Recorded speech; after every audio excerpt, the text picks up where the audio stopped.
Om Vasudevasutam Devam Kamsachanuramardanam Devaki Paramanandam Krishnam Vande Jagatguru.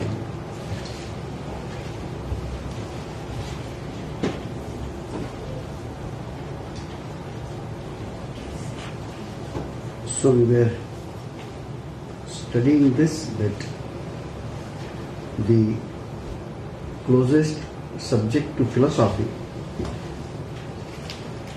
is psychology, because psychology deals with mind, behavior.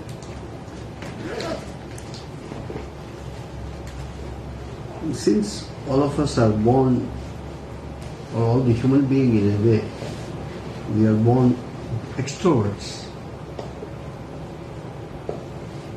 Extrovert people interpret as a talkative person or outgoing, partying, etc. But philosophically speaking, from scripture's point of view speaking, extrovert is one who is not introvert, one who has no capacity to introspect, self-introspection. So in that respect, everybody who is born, so the senses, 5 senses of knowledge and 5 senses of action, are as if meant for knowing and achieving something that is external. We have ears. Which voice we hear? Only that is external. People or nature or etc. These ears have no capacity to hear any voice which is within, not within the body, but as a person's calling, person's emotions, etc. So the senses are always meant for outside the body. It recognizes the objects outside the body. Eyes cannot see anything within, correct? Eyes are here. Your mouth is here, hardly 3 inches closer. It can't see anything what is inside your throat. It only can see outside. Outside we can see ocean, sky, everything, but we cannot see just 1 or 2 inches inside what is there. So the senses are extrovert. Senses are meant to perceive the objects, and senses are useless so far as perception of the subject is concerned. Subject means, this is a very interesting 2 words which whenever scriptures are translated, these 2 words they use, object and subject.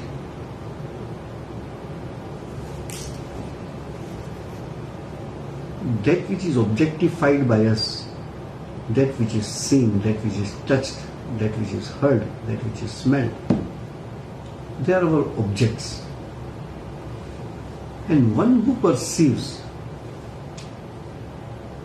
one who is able to see, one who is able to hear, that is called subject. In normal sense of the term, subject is, I study which subject? Psychology. You study which subject? Botany. Not that subject. In philosophy, subject is one who perceives the object. From this point of view only, you can understand philosophy when we translate into English. So this object and the subject. So the senses are able to perceive only the objects. Senses cannot perceive the subject. Senses are used as if by the subject to perceive the objects. I am seeing you, you are seeing me. Who is seeing whom? One who is seen, for me, all of you. So all of you are my objects of perception. And I am the subject. Senses are something through which, by using which, we perceive the objects. But who is the subject? Who is the perceiver? Who is the seer? Who is the hearer? Who experiences the objects? Is the subject. Is the subject. So the senses are meant for all that is object. And that too, outside your body, forget about anything, outside the body, those objects. When we perceive the objects, we react to the objects.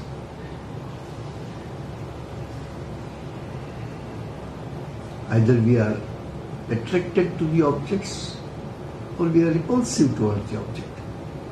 Either we are neutral. Most of the objects, we are neutral. You don't have everything. You don't have liking and dislike for everything. Most of the things we don't have any opinion about it. Only things which we come in contact and which we have to something to do with that only we say this person is good, this person is not bad. This weather is good, this weather is not good. But when you are walking on the road, your eyes will fall on so many plants. You don't keep on saying good, not good, good, not good. No. You are neutral towards it because you don't have any concern with the objects. The more you progress in spiritual life, you will have less and less likings and dislikes. Among us, we all suffer in different ways. Who suffer more is people with a strong liking and strong dislikes. So one spiritual progress is this. Put effort to reduce strong liking and dislike. I remember there was a person very irritating. To look at him itself is irritation. But he was not irritating to everybody. He was irritated to me only. For some reason I was so irritated. If he speaks, he comes in front. Why I do not know. But it's not a good sign for me. If all of you are here, if I am irritated by one of you, I can't tell you to go away from here. I have to reduce my irritation. I have to reduce my dislike. And to be neutral. You don't need to start liking a person, but you should be neutral. So what I am telling now, I have to practice, no? I am talking this about how many? Almost 35 years before. So what I did, I went to him and I called him respectfully. I said, can you just sit here for 5 minutes? Why? Just sit. The gentleman you disliked. I said, just sit. Okay. And he sat and I'm keeping quiet. He said, if you want me to talk something, talk to me. I said, no. You just be there. Just few minutes for me. how to tell him that I am doing spiritual practice? Because every time that I am feeling irritated by him, I am counteracting. No, he is a good man. It is your problem that you are irritated. There is nothing wrong with him. And it really so happened. Consciously practicing, I almost got rid of that irritation from him. Then he said, now you tell me why you called me. And no, we never said like this, and then we had something. Have a cup of tea. Have a cup of tea. Swamiji, what was the reason in other hands? Then, when we read Patanjali's Yoga Sutra, there is a sutra called Vitarka Vadane Pratipaksha Bhavanam.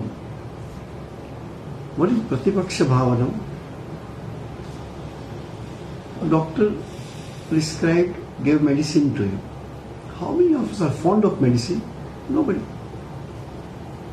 None of us are fond of medicine, but all of us take medicine. What is your attitude towards the medicine? Even if I don't like, I always tell to myself, you always tell to yourself, no, taste is bitter, smelly, but it's going to do good to you, so take. You are not doing it consciously maybe, but actually you are doing this. Some medicines are very people like this they take. Why?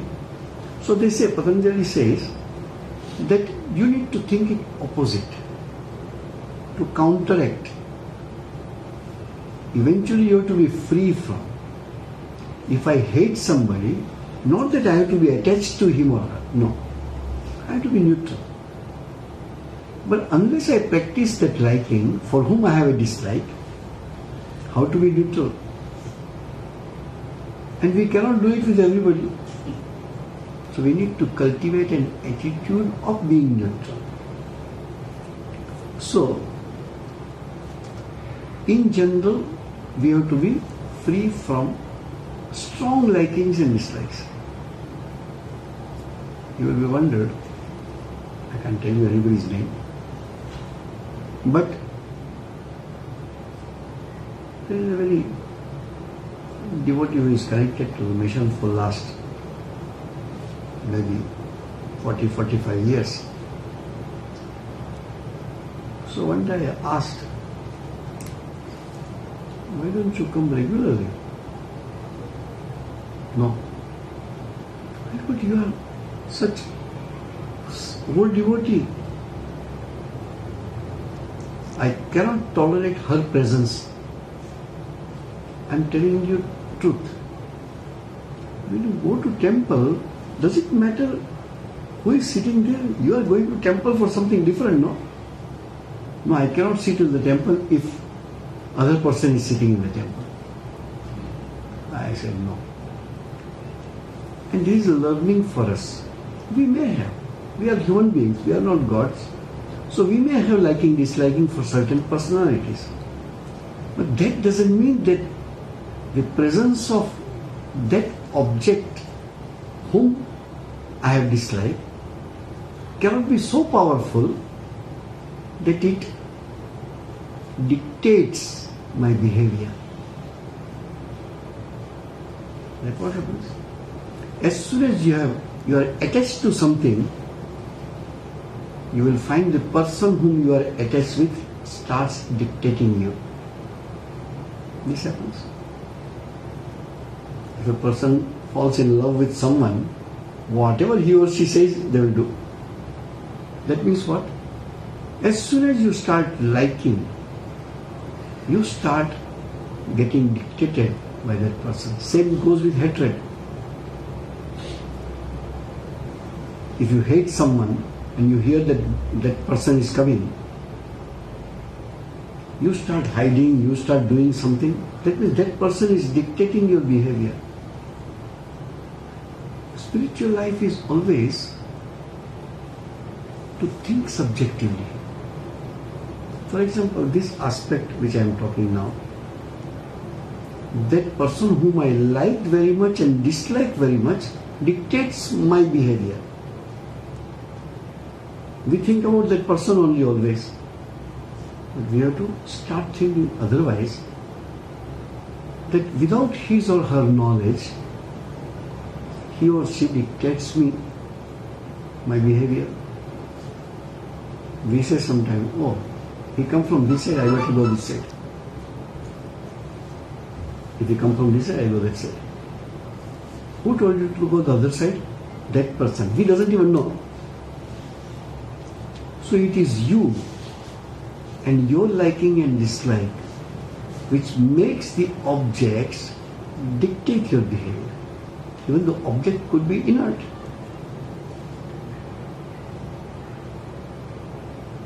It's raining heavily. To be safe with umbrella is not a problem. But I have seen people grumbling, I hate this raining. There is nothing to hate. Put on. It is part of nature. I hate this, I hate that. These words, in a modern world, it has been very frequently used. It's a Western way of looking at it. Oh, I hate this. No, you don't hate. When such thing happens, I withdraw myself. You don't need to hate. You withdraw. And wait for rain to stop. Be careful if you are afraid of falling sick or anything. But hatred is something very different. You see around you what's happening in the world.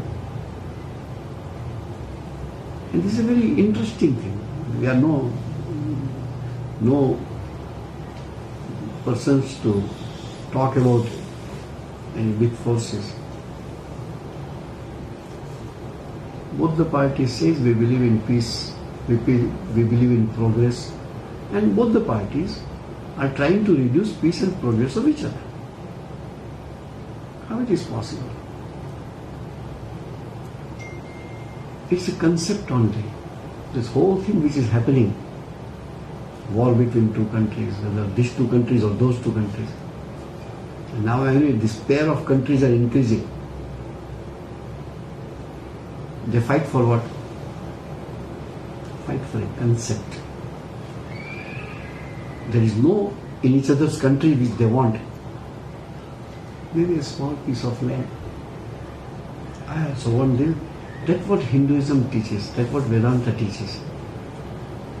For example, in India also, went to court and get the land and constructing big Ram Mandir. It's okay. Individual, you ask me, what do you think by constructing? These are historical, cultural, political movements. These are not spiritual movements. Temple seems to be spiritual, but it is not spiritual movements. These are ideological movements. These are political movements. Historical movements to establish that this is this, this is this. How many people are interested in spirituality? By constructing temple, by entering temple, doing worship there or offering something, how many people do you think are going to become spiritual? No question of that. It's a religious movement, could be. It could be political movement, it could be something. But certainly, spirituality is something very different. I have heard many big people talking, oh, I went to Jerusalem and I was so much, Jesus walked in this street. So what you do? You appreciate that feeling. That's all. That spiritual fervor which you get to Mathura, oh, here Krishna was born. You go to Ayodhya, oh, Rama was born here. That has to change your spiritual state of mind. Otherwise, it is all external movements. So spirituality always, and you see, if you see the history, India has undergone, now what you see, the fight between two countries. Think of Mahabharata, or worse than this, or worse than this. The whole population of India became half practically. And all this movement could be in rule of Islam, or in Hinduism also it is there. This polygamy system came. These are all social situations. We don't have any hatred for. If I come to know somebody has married 4 wives, nothing to hate about. There was a time, think, who goes to war? Men go to war. Now you have 2% or 3% soldiers in the whole world are women. Mainly, war means who are killed? Man is killed. If it's a big war, a big number of men will be killed. When the society becomes peaceful again, you don't have enough men to marry so many women. So this is a movement. This is a movement. So society has to have balance. So then people who will come to power, society's moral condition will be worsened if this is not allowed, that one man can marry 4 wives. I remember one video that one gentleman was old, very old gentleman, he passed away. And openly in front of few hundred people, somebody asked question that why in Islam you are allowed to marry 4 wives. The way he gave the logic on this basis, not from standpoint of enjoyment, but a total sociological situation. And everybody was just quiet. We don't have that subject to talk. And one by one points I can put. Why it was necessary? Now it may not be necessary. In your society it may not be necessary. Rama married only Sita. Dasharatha married 3, no? Arjuna has married 4 or 5, no? You don't have any problem. Krishna married officially at least 2 or 3. We are not talking about that 16,000, that was a different concept. So this polygamy was there in every country. We don't need to blame anyone because it's a social thing. It is not a religious or spiritual thing. But what happens, if that practice was there, you still appreciate, and there will be few handful of people who take advantage of this and fulfill their desires. Many of you were here when we only did a dance performance, parampara dance. So one gentleman came from Andhra. We didn't know, but people knew. So he's a man who is what Andhra's dance? Kuchipudi, eh? Kuchipudi is, no, which is called, anyway I forget. So Andhra's the dance, classical dance. So he introduced, she is my wife. So wife also came on the stage, and after 10 minutes, oh, she also is my wife. So 2 wives and the gentleman performed right in our program. Recently. And there are so many examples. Recent also, among Hindus. Okay, that's a different subject. So idea is what? There should be nothing, ideally, for what, or for which, or for whom. You should have strong likes and strong dislikes. Among these two, strong dislike is more harmful than strong liking. Strong liking, if there is a strong liking of 2 people for the same object, then the same quarrel will happen, which would have happened with a strong dislike. So there is no difference between strong liking and strong dislike. Both disturb you. So the balance in the center, to be at the center, which is called detachment. Detachment is not negative. Detachment is to be free from attachment and free from hatred. That is called detachment. This is many times, say, people tell us that you people are also staying in the same society, Only that you didn't get married and we got married, that is the only difference. What other difference is there? You also eat, we also eat. I said, no. External difference is only one. Could be. But internal difference is there. Even if we own something, we are heart of heart, we don't own anything. And that's from detachment point of view. What do you think if I am transferred today? What do you think of this ashram I will take with me? Nothing. Even if I can tell that I am this, I am that, that doesn't mean anything. But practically it means. But internally it doesn't mean anything. If that spirit continues for everything in my life, that what ideal is that you have to be detached. And who perceives this more vividly, more clearly, is sometimes the small children. Very interesting. We had a devotee, and now he is a big man, he is a kind of commissioner in India. So he was very young, and I remember to have taken him on the stage like this. He started playing tabla when he was not even able to walk. So such a bright boy, very bright. He once told to his father, what was his age at that time? 7, 8 years? That there is something common in all the Swamis. 7-year-old boy is observing that. We were 7, 8 Swamis in that ashrama. So his father says, all are different, I don't see common.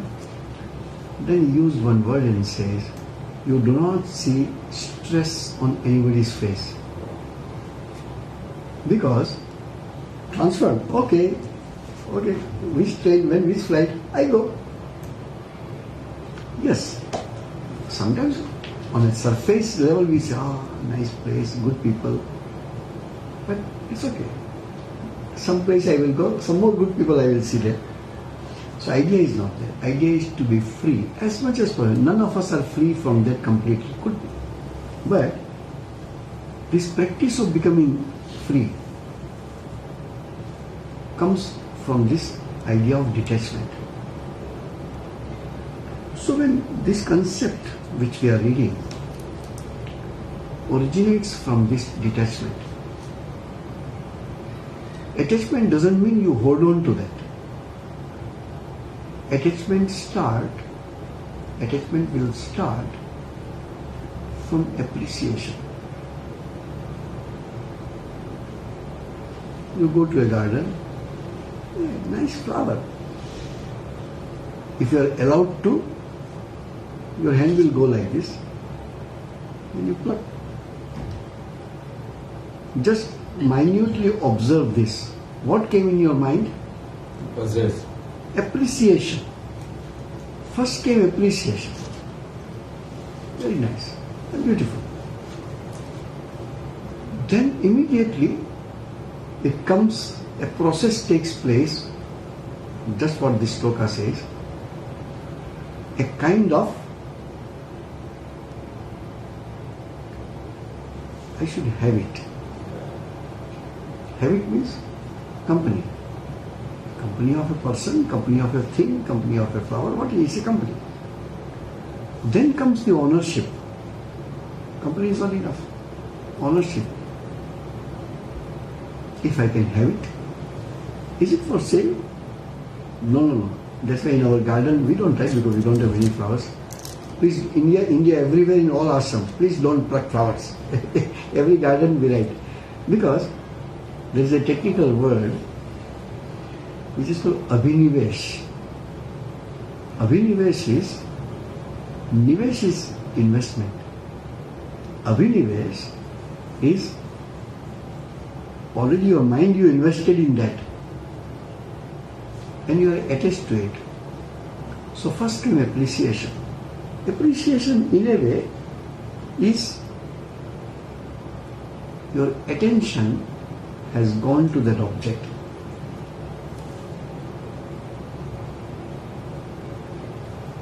From that arises this company. Okay, nice, let me see. Dhyayato Vishayan Punsaha Sanghasteshu Jayate.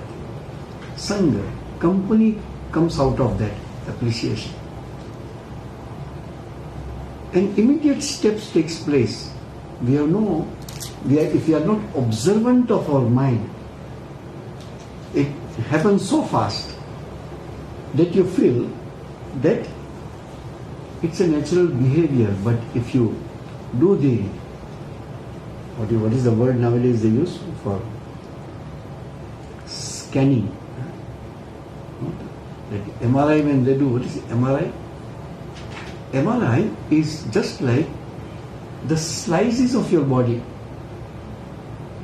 Your body, if there are slices, what you see, MRI report will be so many slices of your body.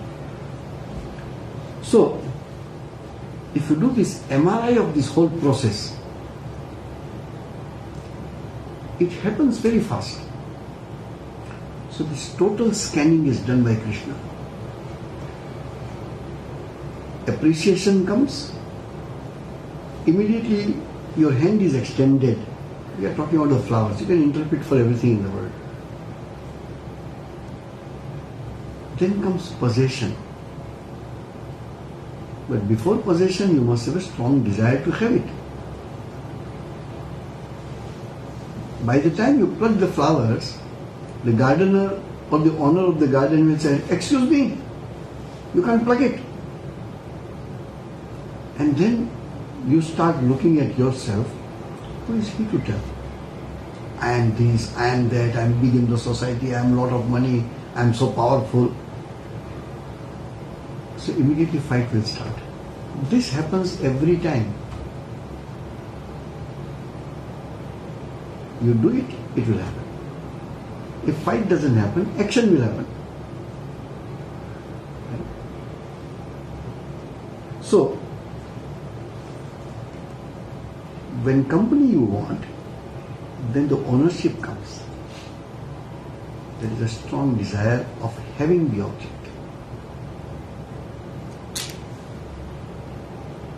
And if there is obstruction in the process of having that object, anger will come. There is no difference between a strong desire and anger. Only it is a different form. The more stronger is the desire, more anger it will come. For example, desire is like a flow of water. If the flow is more, and if you put an obstruction, anger will be more. Water will rise. So they see the flow of water and then decide the height of the dam, how big, how strong it should be constructed.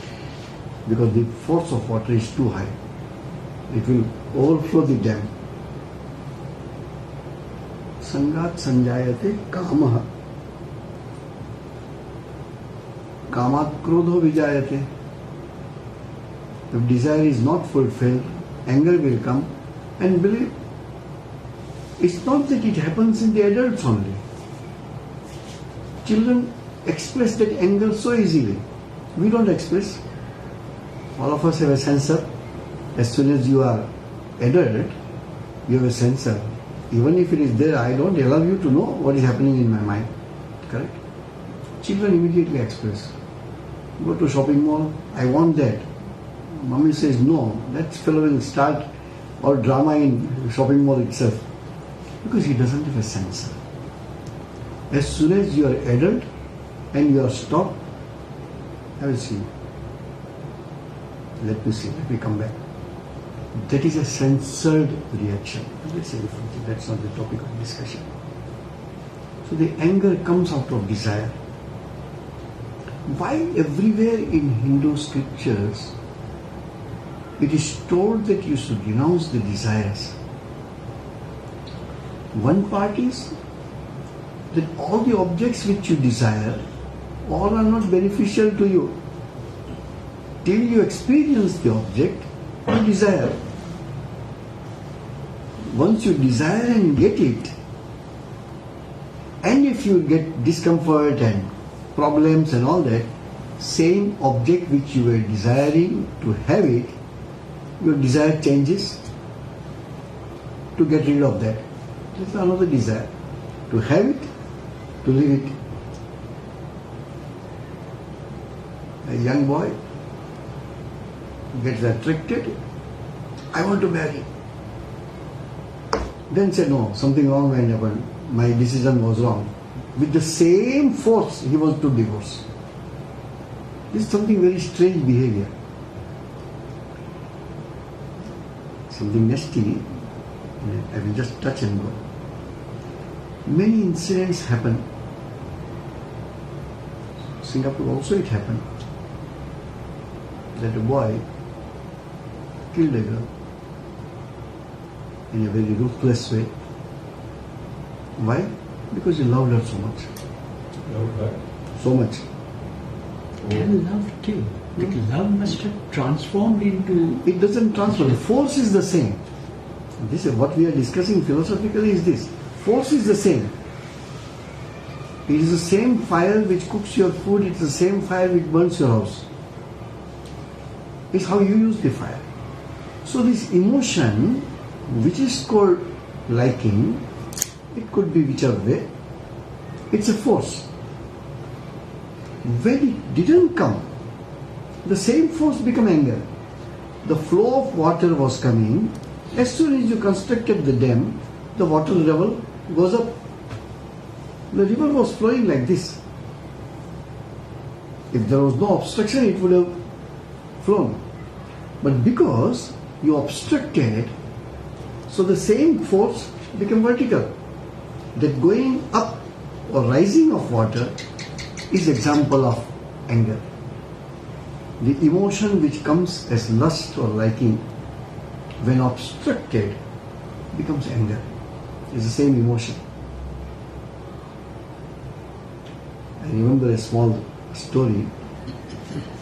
In India we have so many big hostels where the boys stay. And one of them is the biggest orphanage. We have almost 700 boys stay. Orphan, semi-orphan, like that.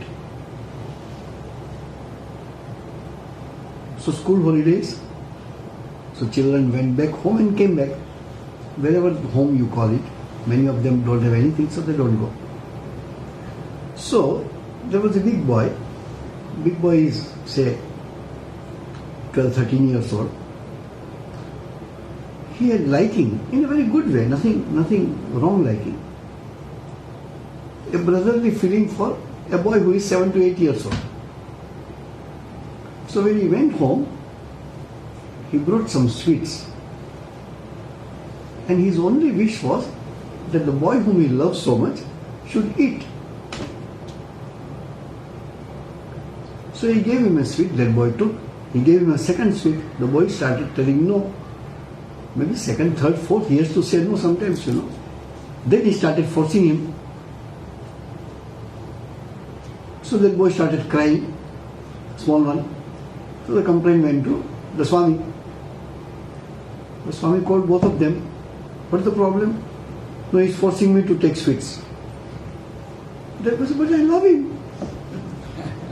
So the Swami told, if your love is so painful, how much your hatred will be? You see? So the biggest thing is that this is the biggest, one of the practical wisdom I have ever heard. If you love someone, the best thing which you can do with them is to give freedom. I want you to grow. Go. Love is not that you have to hold on to them and don't allow them to do anything. No. Love always gives freedom. Therefore your love, the more pure love you have, it will give freedom to the person or the thing which is loved. Anyway. So, that lust or desire, lust, no need to always understand from physical point of view. Any strong desire is called lust. Lust for a phone, lust for a camera, lust for something. So the strong desire when obstruction comes, it becomes anger. And adult people, we are so-called matured people, the anger will come like this. I expected something from him, something is some kind of behavior, and he did not behave according to my requirement, liking or wish. How my anger will come? You know him? Worst fellow. He didn't do anything to me. Only my expectation was very high, and he didn't fulfill my expectation, so my anger started in form of abusing him. You don't raise hands because in this society is not allowed. 500 years before we would have used our hand. Anger comes in different ways. That's why Swamiji uses this in his first lecture in America. All the persecution done with a sword or with a pen. Same persecution can be done with a pen. So, anger can be in form of physical violence. Anger can be in form of verbal violence, verbal abuse. So, you become angry. Anger has a result always. Anger has two results. One result, with the person who gets angry gets the first. Then he speaks or hurts or whatever. Then only the reaction comes from the other person. But as soon as anger comes within you, you are the first victim of that anger. Then the second person. So they say, better to be careful before you get angry. Because anger will burn you first, then it burns others. Can you put fire to anything without your matchstick getting fire? You have to get fire first. Then only you can put fire to others. So, Sri Krishna says how it happens. When anger comes, you will ventilate your anger. Sometimes you will find, I am angry on you. So I may be table. Once I got angry on somebody, here, long before. It can be any time. Anger is like this, you lose your temper. So I said, I'm telling you. And I, how to say, what is the word? I banged my hand on the table so strongly that the glass broken. My table glass used to be there, broken. Then I thought myself, look at that. Anger is like this. Anger has two reactions. So you have to become angry. Then that fellow, if he is intelligent, he starts smiling and laughing. And you become furious. See? You practically burn yourself. So anger is a very negative and harmful emotion. But it happens. It's the same desire. That which behavior comes in form of lust, same force, same desire, because of obstruction, becomes an anger. No difference at all. And one anger comes, krodhat bhavati sammoha. You lose control. You are absolutely obsessed with. And the second thing which you do, somebody will try to stop you ventilating your anger. So what you do? You justify your anger. We had a great Swami who came here, Swami Madhavananda. He came here in 1952 during temple inauguration. He used to say one thing. It is not wrong to commit a mistake, but it is wrong to justify your mistake. I did mistake, I'm sorry. then it's over. Huh? In Bengali we have an expression, definitely every language it is there. Best courage. I did a mistake, so somebody came and told, why did you do that? So he says, what's wrong in that? It is to justify your mistake. So you justify your anger. And while justifying your anger, you actually are more attached to the object for which you became angry or for which you are fighting for. Krodhat bhavati sammoha. You are almost hypnotized. You are almost losing your control.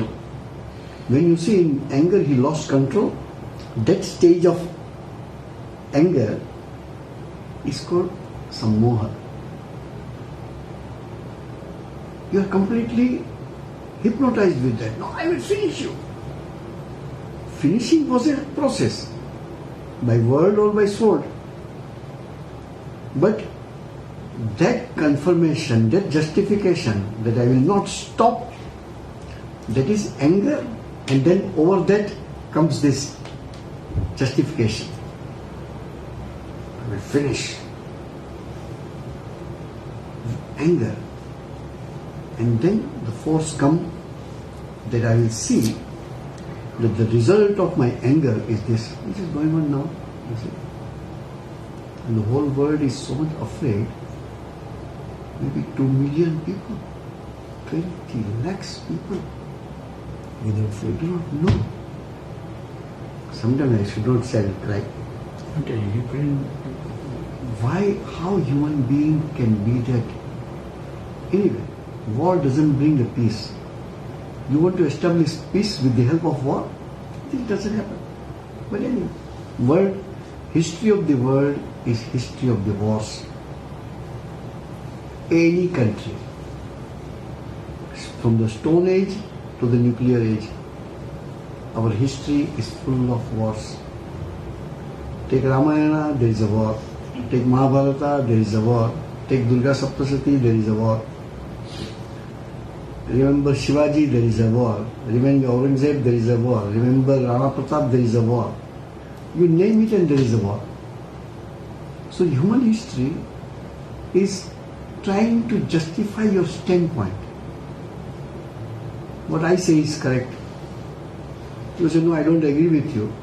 Oh, then I will see that you agree with me. It is the only game. All game starts from here. Now, Krodhat bhavati sammoha. Completely hypnotized with the anger. Something which better if you don't hear. I heard and I stop. I don't want to say, I don't want to hear. Inhuman is not even a word, but that is being done. There's no word for it. How people can do this? Sammoha. Sammohat smriti vibhrama. When you are hypnotized with your anger, the first thing which you lose is all that you have heard, good things. From your guru, from your scripture, from your elders, from your teachers, you start forgetting everything. People remind you at that time, hey, you have read so much, your parents were so great, your teachers were so great. That fellow forgets everything. Nothing remains with him. All teachings out. Desire is so powerful. The desire becomes anger, anger becomes justified anger, hypnotized, and then all memory loss. Memory from this point of view. I don't remember all the teachings. You are a scholar, you have read so many good things. You have given lectures, so many things. You understand so many things. You have taught so many things to others. You forget everything just for that desire. And then it says, if that memory goes, who you are, what you should do, how you should do, you forgot everything. Buddhi nasho. you totally lose why you do all these things. The very purpose is gone. Even that object goes away from there for which you fight. Now object is not important, fight becomes important. That's called buddhi nasa. And Sri Krishna says if one's buddhi, your intellect, we'll see next week little more in detail, then there is the end of your existence. You become worse than an animal. All this you can very well compare in the present scenario. Israel, Palestine, Russia, Ukraine, you can feel. Correct thing, exactly you can see it. Up to what extent you can go. And whole world is looking at. Other day somebody told very interesting things. Two countries are fighting which are far away from here, correct? We may be little less interested, so we don't see that much. People are spending last 5 days nothing else than that news. And his channel thinks I am showing it first. His channel says I am showing. So it is a sadistic way of life. People are enjoying this fight. And on the screen what you see is like a computer game. But computer game nobody dies. Here people die. And the death becomes a simple piece of news for you. And you lose all kind of sensitivity. We are eating with Jagannath Manji, we had a Swami, he used to tell this way, that sensitivity has gone. You are eating good food, very tasty good food, and he came and gave me, you know that news? 200 people died. My goodness, that is very bad. My food doesn't stop. That becomes only a piece of news. 200 people dying is not at all creating any sensation in my mind. My food continues. I relish your news also. I relish my food also. What kind of human being we become? Think of that. So once you lose sensitivity, buddhi nashat pranashyati, you are only a human being just by face. Even brutes could be better than you. Swamiji, even treatment with the dead body, forever. Yeah. There are so many. It is altogether subhuman behavior, and that goes everywhere. Singapore has seen that 60, 70 years before, or maybe 80 years before. Everywhere, every war has seen this subhuman behavior. Animals could be better, maybe, we don't know. So it starts with a simple desire. That's why in spiritual life it is told, why you repeat the name of God is to keep the desire at bay. You keep desires away. So you open your eyes, survive with simple food, and then spend your time in spirituality. Is not contributing in that way to the world.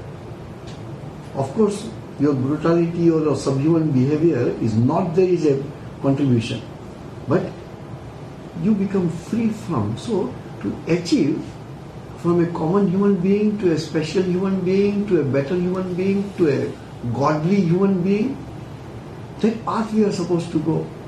But the world goes like this. What is the way of the world? If Ravana was there, Rama was there. If worldly people were there, Sri Ramakrishna also was in the same Calcutta in Samadhi. So we don't need to worry about it. We keep little track what is happening around us. But when this kind of thing happen, we should be more and more. I have a letter of one Swami, not written to me, written to some other Swami, but I have that letter. He writes that only. Small old postcard, which is an open letter in India. That this has come to an end someday. This continuous mechanical life of continuous falling for object and getting attached, suffering, life goes. So this, let me remember if I can in that extrovert senses have to make introvert. That shloka is there, we should take next. Just a second, Swami. Which reference is it? killing people and all that. Same thing Arjuna asked when Sri Krishna said that, he said, all my relatives, so many people, why should I kill? So how come that in Gita, which we venerate, Next how time. come Sri Krishna justifies that? Next time. Om Shanti Shanti Shanti Hari Om Tat Sat Sri Ramakrishna Arpanastu. There is a small thing. Oh, sorry.